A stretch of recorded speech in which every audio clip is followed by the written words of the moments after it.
collect stories. We're talking about expanding perception, and so I want to talk to you and tell some stories about a piece of my research that fundamentally expanded my perception and really actually changed the way that I live and love and work and parent.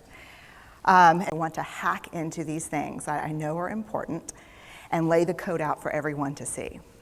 So where I started was with connection, because by the time you're a social worker for 10 years, what you realize is that connection is why we're here. You know this.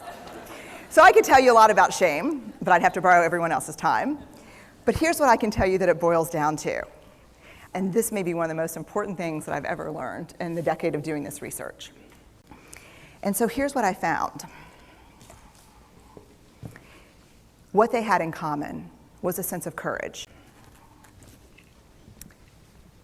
They fully embraced vulnerability.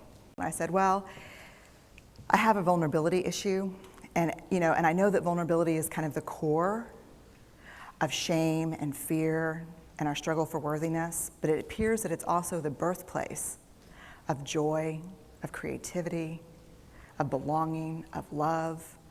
This is the world we live in. We live in a vulnerable world. And one of the ways we deal with it is we numb vulnerability. This is what I have found: to let ourselves be seen, deeply seen, vulnerably seen. To love with our whole hearts, even though there's no guarantee.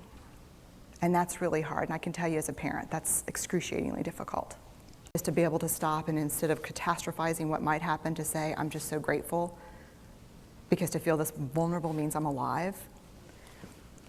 And the last, which I think is probably the most important, is to believe that we're enough.